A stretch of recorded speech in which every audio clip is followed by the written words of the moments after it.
আমার প্রিয় শিক্ষার্থী, প্রিয় বন্ধু, আজকের এই ভিডিওটির মাধ্যমে আমরা দেখব বিভিন্ন ধরনের মূলদ সংখ্যাকে কিভাবে সংখ্যা রেখায় স্থাপন করা যায়।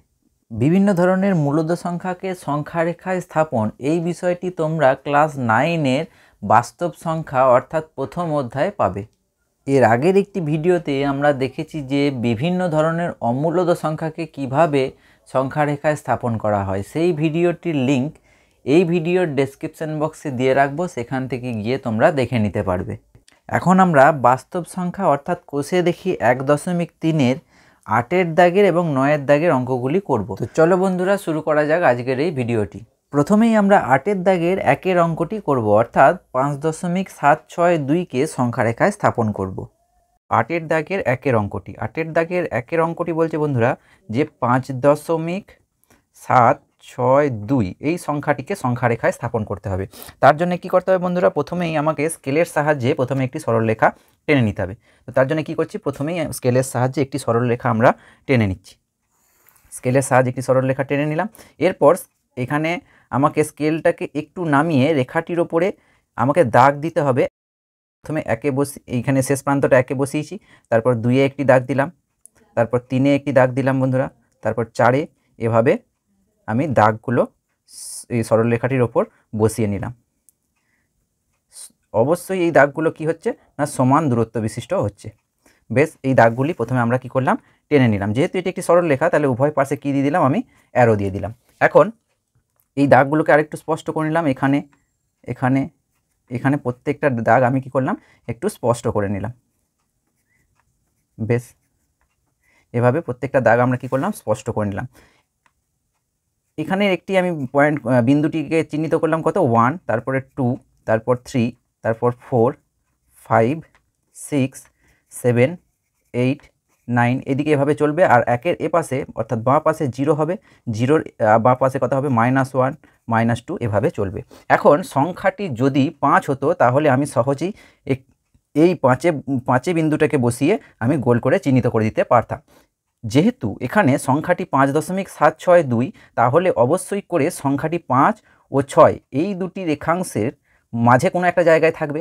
তাহলে আমরা কি করব, 5 আর 6 এই পোর্শনটাকে আমরা যেরকম মোবাইলে জুম করি সেরকম জুম করব, বা আতস কাজের সাহায্যে দেখলে যেমন বড় দেখায়, সেই বড় একটি সরলরেখাংশ আমি নিচে টেনে নেব। বেশ, তো তার জন্য আমরা কি করছি, বড় একটি রেখাংশ আমি নিচে টেনে নিচ্ছি। কোন জায়গাটিকে বড় করে দেখানোর জন্যে না, 5 আর 6 এর মধ্যবর্তী অংশটিকে বড় করে দেখানোর জন্যে আমি কি করলাম, নিচে একটি রেখাংশ টেনে নিলাম। এরপরে 5 আর 6 এর মধ্যবর্তী অংশটি সমান 10টি ভাগে ভাগ হবে। তো তার জন্য আমি কি করলাম, স্কেলটাকে ঘুরিয়ে নিলাম। সমান ভাগে ভাগ করার জন্যে আমি এখানে দেখে নিচ্ছি বন্ধুরা, এখানে দেখো এই যে লাইনগুলো আছে, এই লাইনগুলো সমান দূরত্ব বিশিষ্ট। তো সমান দূরত্ব বিশিষ্ট আমি যদি 11টা লাইন নিই, তাহলে সমান 10টা ভাগে ভাগ হয়ে যাবে। তাহলে 1টা 2টো 3টে 4টে 5টা 6টা 7টা 8টা 9টা 10টা 11টা, তাহলে 11টা লাইন এখানে ধরে যাবে। তাহলে সেই ক্ষেত্রে আমি কি করছি, এখানে স্কেলটার একটু নিচে, লাইনটার একটু নিচে অর্থাৎ সরল রেখাংশটির একটু নিচে স্কেলটাকে বসিয়ে আমি এই জায়গাগুলোকে চিহ্নিত করছি এই কারণেই, কারণ সমান দূরত্ব বিশিষ্ট 10টা ঘরে আমাকে ভাগ করতে হবে। তারপরে আমি কি করব, এই অংশগুলিকে বিন্দুগুলিকে চিহ্নিত করব। তাহলে এখানে ধরো কটা ঘর হলো বন্ধুরা, 1 2 3 4 5 6 7 8 9 10, তাহলে সমান 10টা ঘরে আমি কি করলাম, ভাগ করে নিলাম। তোমরা চাইলে অন্য পদ্ধতিও অবলম্বন করতে পারো সমান 10টি ভাগে ভাগ করার জন্যে, কিন্তু এটিও একটি পদ্ধতি। 1 2 3 4 5 6 7 8 9 এইখানটায় নিলে এটা 10। তাহলে আমি যেহেতু 5 আর 6 এই অংশটিকে কি করছি না, বড় করে দেখানোর চেষ্টা করছি, 5 আর 6 এর মধ্যবর্তী অংশটিকে, তাহলে আমি কি করব, এই অংশটিকে 5 চিহ্নিত করব। এই অংশটি হলো 5, আর এই দিকে 6টাকে আমি এখানে শেষ যে বিন্দুটি তার সঙ্গে যুক্ত করব। তাহলে এই পোর্শনটা হবে 6, দেখাই, এই যে এই পোর্শনটা হলো 6। এখন 5 আর 6টাকেই কেন নিলাম বন্ধুরা, আমি আবারও বলছি, 5.762 মানে এই বিন্দুটি এই রেখাংশটির মাঝে কোনো একটি জায়গায় অবশ্যই হবে। তো সেই জন্য এটিকে বড় করে দেখালাম। এখন এটা 5 মানে হচ্ছে 5.0, তাহলে পরের পোর্শনটা হবে কত বন্ধুরা, 5.1, তারপরেরটা হবে 5.2, তারপরে 5.3, তারপরে কত হবে বন্ধুরা, 5.4, 5.5, 5.6, 5.7, 5.8, 5.9, তারপরে 5.10 মানে 6। এখন এরপর দেখতে হবে 5.762, 5.76, তাহলে 7.6 মানে 5.7 আর 5.8-এর মধ্যে বিন্দুটি অবশ্যই থাকবে 5.7 ও 5.8। এই যে রেখাংশটি বা সরল রেখাংশটি, এর মধ্যে এই বিন্দুটি থাকবে। তাহলে আমাকে আবার কি করতে হবে, এই অংশটিকে আবার জুম করতে হবে, বা আতস কাজের সাহায্যে যদি আমরা দেখি এই অংশটিকে বড় দেখাবে, তাহলে আমি আবার একটি সরল রেখাংশ নিচে টেনে নিচ্ছি, যাতে করে কি হয় ওই অংশটিকে আমি বড় করে দেখাতে পারি। তো সেই জন্য আমি আবার কি করলাম না, একটি সরল রেখাংশ টেনে নিচ্ছি নিচে। সরল রেখাংশ টেনে নিলাম, আবার কি করলাম, স্কেলটাকে ঘুরিয়ে নিলাম। স্কেলটাকে ঘুরিয়ে নেওয়ার পর আমি কি করছি বন্ধুরা, না সমান 10টি ভাগে ভাগ করব। তো তার জন্য এই সরল রেখাংশটির নিচে স্কেলটিকে বসালাম। তাহলে 11টা দাগ দেব। মোট কটা, 1 2 3 4 5 6 7 8 9 10 11। তাহলে 11টি দাগ দিলাম। তার মানে কি বোঝালো বন্ধুরা, না এই অংশটি, অর্থাৎ এইখানে যদি আমি বলি 5 এটি 5.7 আর 8-এর মধ্যে হবে, তাহলে এই অংশটিকে আমি যদি 5.7 বলি, আর এই শেষ অংশটিকে আমি যদি বলি 5.8, তাহলে 5.7 আর 5.8-এর মধ্যবর্তী অংশটিকে সমান 10টি ভাগে ভাগ হয়ে গেল। দেখে নিই, দাগগুলো আমি একটু স্পষ্ট করে দিচ্ছি। এভাবে আমাদেরকে দাগগুলো একটু স্পষ্ট করে নিতে হবে। বেশ, তাহলে দেখে নিই বন্ধুরা, 1 2 3 4 5 6 7 8 9 10, তাহলে সমান 10টা অংশে ভাগ হয়ে গেল। তারপরে এরপরে আমরা কি করব বন্ধুরা, এখানে 5.7টাকে যুক্ত করে দেব। এই যে 5.7 বিন্দুটিকে এই বিন্দুর সঙ্গে যুক্ত করে দেব, আর 5.8 বিন্দুটিকে এই প্রান্তের সঙ্গে যুক্ত করে দেব। বেশ, তাহলে 5.76, তার মানে বোঝাচ্ছে যে এই অংশের মধ্যে থাকবে। তাহলে এইটা হলো 5.70, তারপর একটা বন্ধুরা কত হবে 5.71, তারপর 5.72, পরের অংশটা হবে 5.73, 5.74, 5.75, 5.76, 5.77, 5.78, 5.79, 5.710 মানেই 5.8। তো আমরা এরপরে শেষ বিন্দুটি এরপরে দেখব। তাহলে 5.762, তাহলে 5.762 মানে 76, তার মানে 5.76 আর 5.77 এর মধ্যে থাকবে অবশ্যই বিন্দুটি। 5.76 আছে, মানে 76 আর তারপরের একটা ঘরকে নেব, তাহলে 5.76 আর 5.77 এর মধ্যে থাকবে কোন বিন্দুটি, না 5.762। বেশ, তাহলে এই অংশটিকে আবার আমরা কি করব, জুম করব বা বড় করে দেখাবো। তো তার জন্য আবার একটি রেখাংশ, শেষ সরল রেখাংশটি আমাকে টেনে নিতে হবে। তো তার জন্য শেষ সরল রেখাংশটিকে আমরা টেনে নিচ্ছি স্কেলের সাহায্যে। শেষ সরল রেখাংশটিকে আমরা টেনে নিচ্ছি। বেশ, স্কেলটাকে ঘুরিয়ে নিলাম। এই যে সমান দূরত্ব বিশিষ্ট করার জন্য কি করছি, দাগগুলো এরপর আমরা দেব। তো তার জন্য একটু নিচে আমি স্কেলটাকে বসালাম যাতে দাগগুলো দিতে পারি। 1 2 3 4 5 6 7 8 9 10 11। মোট 11টার লাইন আমরা যদি টানি, তাহলে সমান 10টা ঘরে ভাগ হয়ে যাবে। তাহলে মোট আমরা কটা ঘর, মোট 11টা লাইন টানলাম সমান 10টি ভাগে ভাগ করার জন্যে। তাহলে এই পোর্শনটা কত বন্ধুরা, 5.77, আর এই দিকটা হবে 5.76। বেশ, এই দুটিকে আগে আমরা যোগ করে নিই। 5.76, এই যে 5.76 যোগ করে দিলাম, আর এই দিকের পোর্শনটা হবে 5.77। তাহলে এই দিকের অংশটাকেও কি করলাম, আমরা যোগ করে নিলাম। তাহলে 5.76 আর 5.77।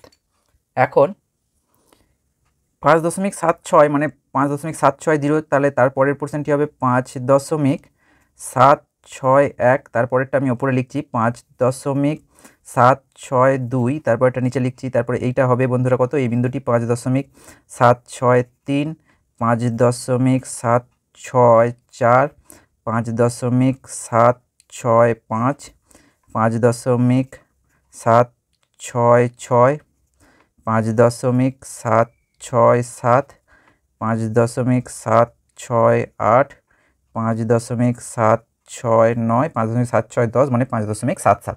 এখন বিন্দুটা কত বন্ধুরা, 5.762।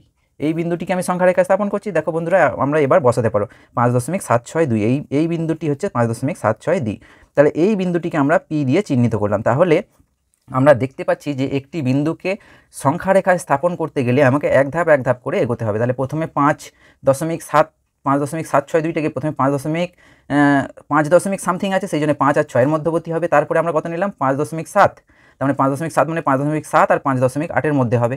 তারপরে আমরা দেখব 5.76, তাহলে 5.76 মানে 5.76 আর 5.77-এর মধ্যবর্তী স্থানে হবে। তারপরে এই বিন্দুটিকে আমরা বসাতে পারবো। এখন এই বিষয়টিকে আরও সুন্দরভাবে বোঝানোর জন্য আমরা যদি প্রতি ক্ষেত্রে একটি করে আতসকাচের চিহ্ন এখানে দিয়ে দিতে পারি, তার জন্য কি করব, এই মিডিল পয়েন্টে এখানে বসিয়ে আমি একটি বৃত্ত অঙ্কন করব। এই যে এখানে বসিয়ে আমি কি করছি বন্ধুরা, একটি বৃত্ত অঙ্কন করে ফেলছি। আমরা একটি বৃত্ত অঙ্কন করে ফেললাম। বৃত্ত অঙ্কন করে নেওয়ার পর এটি যাতে আতসকাচ বোঝায় তার জন্য আমি একটি ডান্ডিও ব্যবহার এঁকে ফেলছি। ঠিক আছে, তাহলে এটা কি বোঝালো বন্ধুরা, না এটি একটি আতসকাচ। এই অংশটিকে বড় করে বোঝানো হয়েছে। পরবর্তীতে আবার এই অংশটিকে আমি একটি আতসকাচের মতো চিত্র ব্যবহার করে নিচ্ছি। প্রত্যেকটা অংশে আমি এইভাবে গোল করে নিলাম, যাতে বোঝায় যে এই অংশটিকে বড় করে দেখানোর জন্য আমরা কি করেছি, না আতসকাচ ব্যবহার করেছি। এখানেও আমরা আতসকাচের ডান্ডিটি দিয়ে দিচ্ছি। বেশ, আবার এই জায়গাতেও আতসকাচের ডান্ডিটাকে দিয়ে দিলাম। তাহলে এভাবে আমরা যে কোনো সংখ্যাকেই সংখ্যা রেখায় স্থাপন করতে পারবো। তো চলো বন্ধুরা, এরপরে আমরা দেখব 3-এরটি অর্থাৎ 1.052 এই বিন্দুটিকে কিভাবে সংখ্যা রেখায় স্থাপন করা হয়। 8-এর দাগের 3,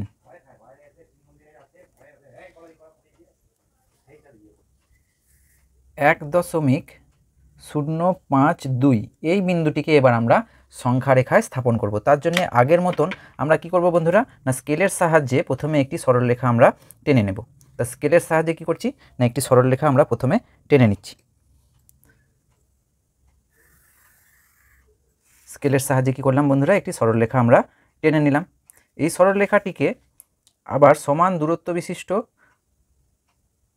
অনেকগুলি অংশে ভাগ করতে হবে। তো তার জন্য আমরা কি করলাম, না প্রথমে এই 0 একটা দাগ দিলাম, 1-এ একটি দাগ দিলাম, 2-এ একটি দাগ দিলাম, 3-এ একটি দাগ দিলাম। এভাবে সমান দূরত্ব বিশিষ্ট অনেকগুলি ঘরে আমরা ভাগ করে নিচ্ছি। বেশ, সমান দূরত্ব বিশিষ্ট অনেকগুলি ঘরে আমরা কি করলাম বন্ধুরা, ভাগ করে নিলাম। এই বিন্দুগুলিকে স্পষ্ট করে দাগ টেনে নিলাম। এভাবে স্পষ্ট করে দাগ টেনে নিলাম।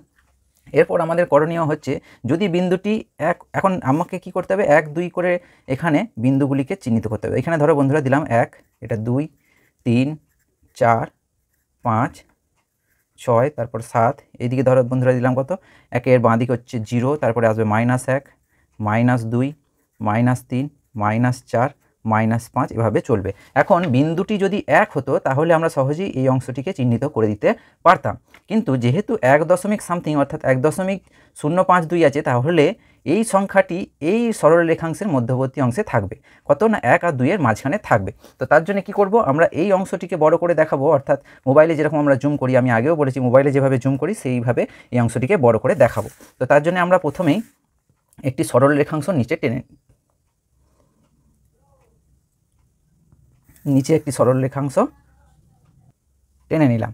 এরপরেতে সরল রেখাংশটিকে সমান 10টি ভাগে ভাগ করার জন্য আমরা কি করছি, না সরল রেখাংশটির নিচে এইভাবে স্কেলটিকে বসিয়ে 11টি দাগ সমান ভাগে কেটে নিলাম। 1, 2, এই যে এইগুলি হচ্ছে সমান দূরত্ব বিশিষ্ট। তাহলে সমান দূরত্ব বিশিষ্ট 10টা ঘরে ভাগ করতে গেলে আমাকে 11টি দাগ কাটতে হবে। 1, 2, 3, 4, 5, 6, 7, 8, 9, 10, 11। তাহলে কি করলাম বন্ধুরা, না সমান 10টি ভাগে ভাগ করার জন্য আমি কি করলাম, না সমান দূরত্বে 11টি লাইন আমি টেনে নিলাম। 1, 2, 3, 4, 5, 6, 7, 8, 9, 10, 11। তাহলে দেখতে পাচ্ছি কত বন্ধুরা, দেখো এখান থেকে যদি আমি এই জায়গাটিকে বসাই 1, কারণ এই সংখ্যাটি 1 আর 2-এর মধ্যবর্তী স্থানে থাকবে, তাহলে আমি এখানে বসাবো 1 আর শেষ প্রান্তে বসাবো 2। তাহলে দেখে নিই বন্ধুরা, 1, 2, 3, 4, 5, 6, 7, 8, 9, 10। তাহলে সমান দূরত্ব বিশিষ্ট 10টি ঘরে ভাগ করা হলো। তো এখানে 1 মানে এই পয়েন্টটি হলো 1.0, তারপরে বন্ধুরা কত হবে, এটি হবে 1.1, 1, তারপরেরটা কত হবে বন্ধুরা 1.2, তারপরেরটা হবে 1.3, 1.4, 1.5, তারপরেরটা কত হবে বন্ধুরা 1.6, 1.7, 1.8, 1.9, তারপরে 1.10 মানে বন্ধুরা কত 2। বেশ, এখন বিন্দুটি 1.0 মানে 1.0 আর 1.1 এর মাঝখানে থাকবে। এটা 1.0 আর 1.1, এই দুটি রেখাংশের মধ্যবর্তী স্থানে এই বিন্দুটি অবশ্যই থাকবে। তো আমি কি করব, এই অংশটিকে আবার বড় করে নিচে একটি সরল রেখাংশের মধ্যে দেখাবো। তো চলো বন্ধুরা দেখে নিই। এখানে আবার আচ্ছা, তার আগে আমাকে কি করতে হবে, আগের স্টেপটি কমপ্লিট করতে হবে। তাহলে এইখানে আমাকে এই এক বিন্দুটি এইখানে মিশিয়ে দিতে হবে, একটি সরল রেখাংশের মাধ্যমে মিশিয়ে দিলাম।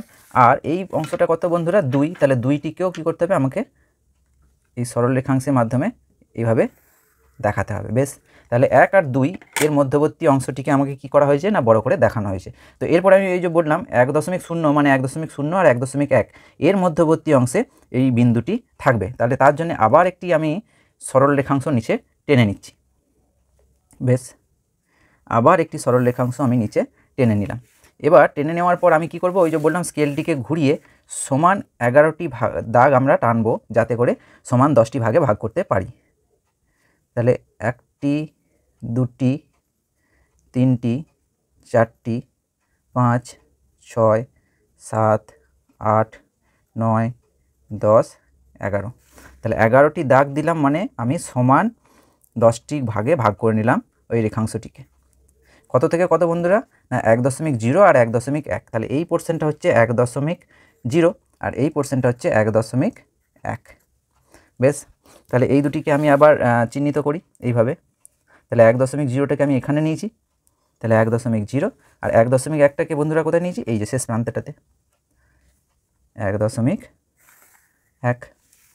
বেশ, এরপরেতে বন্ধুরা দেখতে পাচ্ছি যে 1.05, তার মানে 1.05 আর 1.06 মানে 5-এর পর 6, তাহলে 1.05 আর 1.06 এর মধ্যবর্তী অংশে এই বিন্দুটি থাকবে। তো তার জন্য আমাকে আগে থেকে এটা হচ্ছে 1.0 মানে 1.00, তারপর একটা কথা হবে বন্ধুরা 1.00, তারপর 1.01, 1.02, 1.03, 1.04, 1.05, 1.06, 1.07, 1.08, 1.09, 1.010 মানে 1.1। তো এখানে দেখতে পাচ্ছি 1.05 মানে 1.05 আর 1.06 এর মধ্যে এই বিন্দুটি থাকবে। তো আবার কি করব, এই সরল রেখাংশটিকে আমি আবার একটি সরল রেখাংশের মাধ্যমে বড় করে দেখব। তো আবার একটি কি করছি না সরল রেখাংশ নিচে টেনে নিচ্ছি। আবার একটি সরল রেখাংশ আমরা নিচে টেনে নিলাম। আবার কি করব, সমান 10টি ভাগে ভাগ করব। তো তার জন্যে এখানে বসালাম আমি স্কেলটিকে। তোমরা অন্যভাবেও সমান 10টি ভাগে ভাগ করতে পারো, এভাবেও তোমরা করতে পারো। 1, 2, 3, 4, 5, 6, 7, 8, 9, 10, 11, মোট 11টি আমাকে দাগ দিতে হবে সমান 10টি ভাগে ভাগ করার জন্যে। 2, 3, 4, 5, 6, 7, 8, 9, 10, 11 আমি এই দাগগুলিকে স্পষ্ট করে নিলাম। এরপর তাহলে আমরা বুঝতে পারলাম যে 1.05 আর 1.06 এই দুটি সরল রেখাংশের মাঝখানে বিন্দুটি থাকবে। তাহলে আমি কী করলাম, 1.05কে এই অংশে আমি যোগ করে দিলাম আর 1.06 সরল রেখাংশটির অন্য প্রান্তে যোগ করে দিলাম 1.06। তাহলে আমি এখানে লিখে নিলাম বন্ধুরা যে এই অংশটি হলো 1.05 আর এই শেষ অংশটি হলো 1.06। তাহলে 1.05 মানে 1.050, তারপরটা হবে কত বন্ধুরা 1.051, তারপরটা উপরে লিখছি বন্ধুরা 1.052, তারপরটা কত হবে বন্ধুরা, এটা হবে 1.053, 1.054, 1.055। ওপর নিচে লিখছি কেন, যাতে স্পষ্ট বোঝা যায়, গায়ে গায়ে না চলে আসে। তো তারপরটা হবে 1.056, এটা হবে 1.057, তারপরটা হবে 1.058, 1.059, তারপরে 1.05 মানেই হচ্ছে 1.06। তো আমি দেখতে পাচ্ছি বিন্দুটি কত 1.052, 1.052। তাহলে 1.052 হচ্ছে এই বিন্দুটি। তাহলে এই বিন্দুটিকে গোল করে আমরা কি করলাম, পি নাম দিয়ে দিলাম। এভাবেই আমি যে কোনো সংখ্যাকে অর্থাৎ মূলদ সংখ্যাকে আমরা সংখ্যা রেখায় স্থাপন করতে পারবো। বেশ, এক্ষেত্রেও চিত্রটিকে আরও ভালোভাবে বোঝানোর জন্য আমরা প্রতিটি ক্ষেত্রে কি করব, যেহেতু বড় করে দেখানো হয়েছে তাই আতস কাচের চিহ্ন আমরা এখানে এঁকে দেবো, যাতে খুব ভালোভাবে বোঝানো যায় যে এই অংশটিকে বড় করে দেখানো হয়েছে। তার প্রত্যেকটা অংশে আমি একটি বৃত্ত টেনে নিচ্ছি, বৃত্ত টেনে নিলাম। এখানেও মাঝখানে বসিয়ে আমাকে কি করতে হবে, একটি করে বৃত্ত আমাকে টেনে নিতে হবে। বেশ, এখানেও আমি একটি বৃত্ত টেনে নিলাম। এরপরে কি করছি বন্ধুরা, এই আতস কাচটির যেভাবে ওই ডান্ডিটা হয় সেভাবে আমি একটি ডান্ডি এঁকে নিচ্ছি প্রতি ক্ষেত্রে। তাহলে কি হবে, বিষয়টি আরও সুন্দর হয়ে গেল।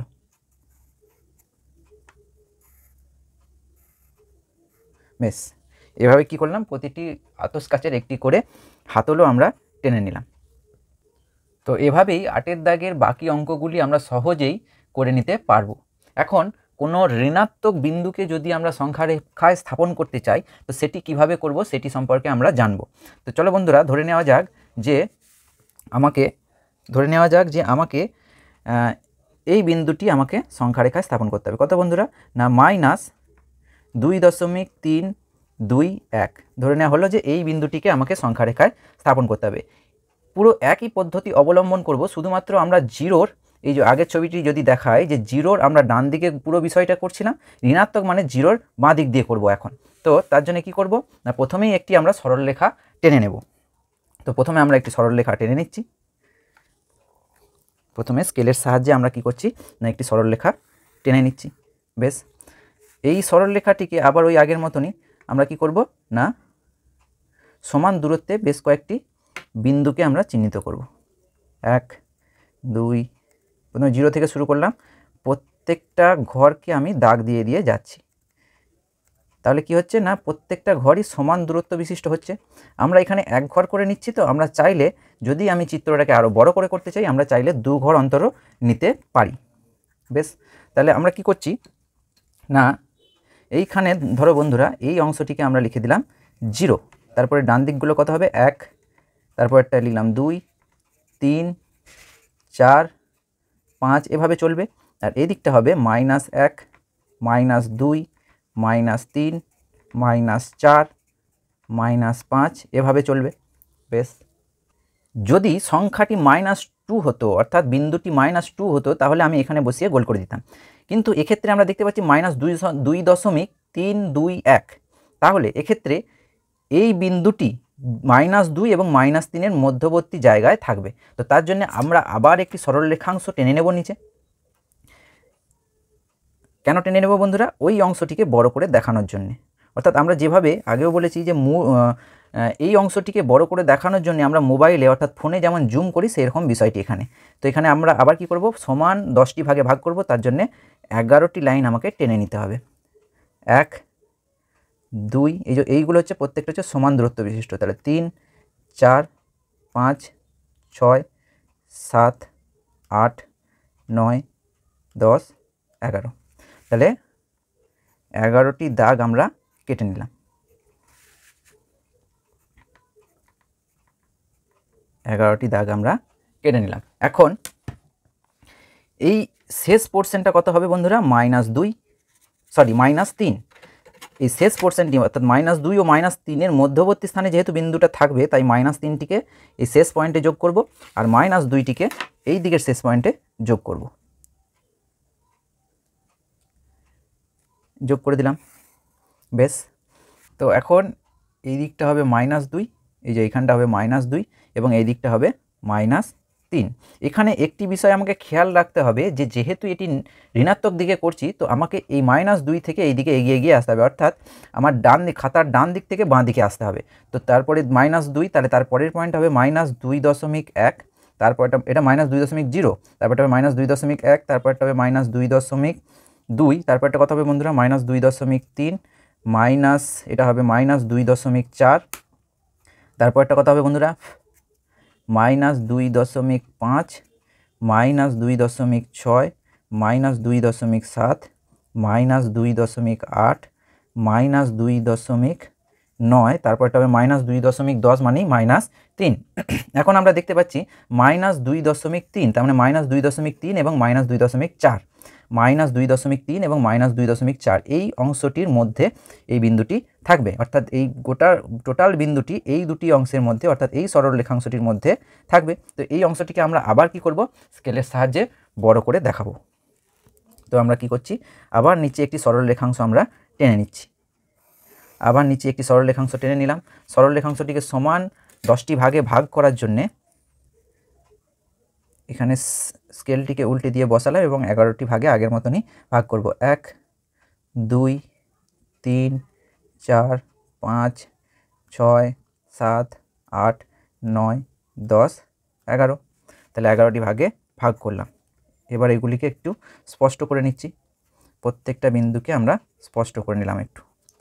বেশ, এরপরেতে তাহলে আমি বললাম -2.4 আর -2.3 এই দুটি অংশের মধ্যে থাকবে, তাহলে এখানে শেষ প্রান্তটিকে আমি যোগ করে লিখলাম -2.4 আর এই অংশটিকে লিখলাম -2.3, -2.3। বেশ, আবার কি করব, আমরা ডান দিক থেকে বাঁ দিকে আসবো। তো ডান দিক থেকে বাঁ দিকে আসবো মানে এই অংশটি হবে কত বন্ধুরা, -2.31।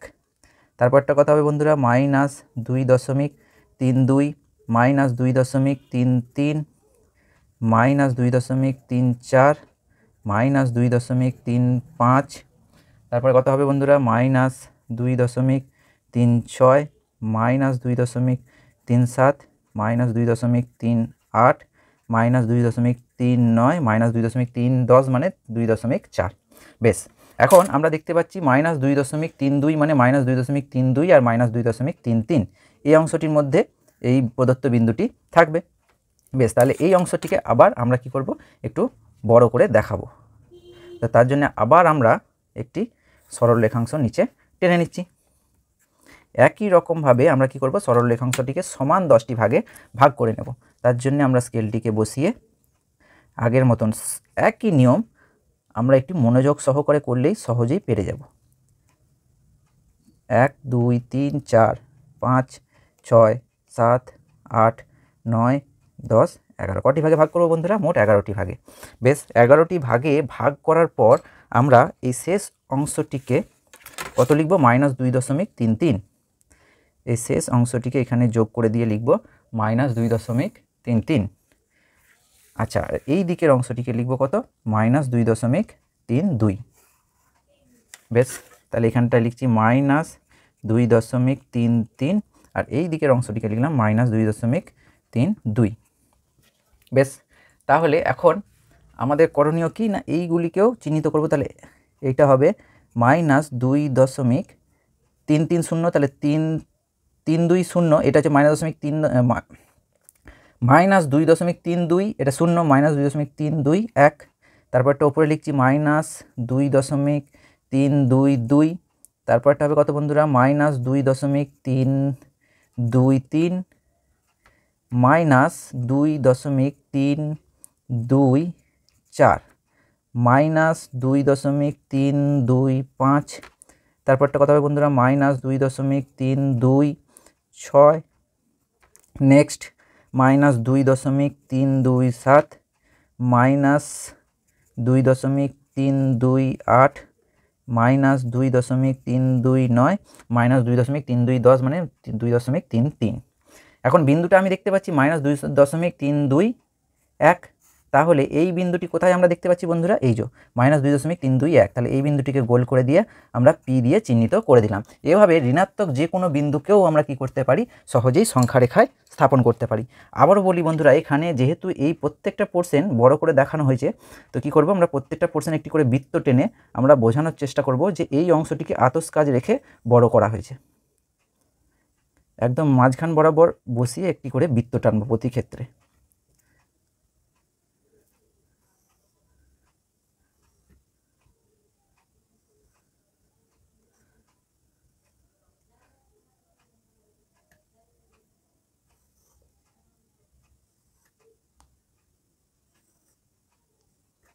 বেশ, এভাবেই গোল করে নিলাম। এবং গোল করে নেওয়ার পর যেহেতু আমরা বোঝাতে চাইছি যে এটি একটি আতস কাচ হিসেবে ব্যবহার করেছি, তো আমরা কি করব, একটি করে এই আতস কাচটি ডান্ডিও এঁকে নেব, অর্থাৎ যেটাকে আমরা বলছি হাতল। ঠিক, বেশ। তো এভাবেই যে কোনো আমরা মূলদ সংখ্যাকে সংখ্যারেখায় স্থাপন করতে পারি। এখন আরেকটি বিষয় এক্ষেত্রে আমি বলে রাখি, ধরো তোমাদের 9-এর দাগের যে অঙ্কগুলি দেওয়া আছে সেগুলি তোমরা কিভাবে করবে। ধরো 9-এর দাগের অঙ্কটি দেওয়া আছে, প্রথম যে অঙ্কটি আমি দেখতে পাচ্ছি যে 2.26 দুটোর মাথায় পৌনঃপুনিক, 2-এর মাথায় পৌনঃপুনিক, 3-এর মাথায় পৌনঃপুনিক। এখন আমাকে বলেছে যে এই সংখ্যাটিকে 4 দশমিক স্থান পর্যন্ত সংখ্যারেখায় স্থাপন করতে হবে। তাহলে দশমিকের পর আমি কটা ঘর নেবো বন্ধুরা, 4টে, 2 6 2 6। এখন 2 6 2 6 কেন লিখলাম, যেহেতু 2 আর 6-এর মাথায় পৌনঃপুনিক দেওয়া আছে, তাই 2 6টা বারবার রিপিট হতে থাকবে দশমিকের পর। এরপরে যদি আরও ঘর নিতাম তাহলে আবার একটা 2 6 আসতো। তাহলে আমরা সংখ্যারেখায় কত বসাবো বন্ধুরা, 2.26 এটিকে আগের মতন একই পদ্ধতির মাধ্যমে আমরা সংখ্যারেখায় বসাবো। আবার ধরো বন্ধুরা তারপরেরটি যদি বলি 5.54 শুধু 4-এর মাথায় পৌনঃপুনিক দেওয়া আছে। তাহলে এক্ষেত্রে এখানে সংখ্যাটি কত লিখবো বন্ধুরা, 5.54, দশমিকের পর 4টে হবে, তাহলে 4 সংখ্যাটিকে বারবার রিপিট করতে হবে, কারণ 4-এর মাথায় পৌনঃপুনিক দেওয়া আছে। তাহলে এই সংখ্যাটিকে আমরা কি করব, সংখ্যারেখায় স্থাপন করব। এভাবে আমরা যে কোনো সংখ্যাকে কি করতে পারি, সংখ্যারেখায় সহজেই স্থাপন করতে পারবো। যদি কোনো জায়গায় কোনো রকম ডাউট থাকে বা বুঝতে কোনো রকম অসুবিধা হয়, অবশ্যই তোমরা কমেন্টে জানাবে। আমি যথাসাধ্য চেষ্টা করব তোমাদের সমস্যাগুলি সমাধান করার। আবার তোমাদের সামনে হাজির হব নতুন একটি ভ্যালুয়েবল ভিডিও নিয়ে। ততক্ষণের জন্য খুব ভালো থেকো, খুব মন দিয়ে পড়াশোনা করো। Good bye.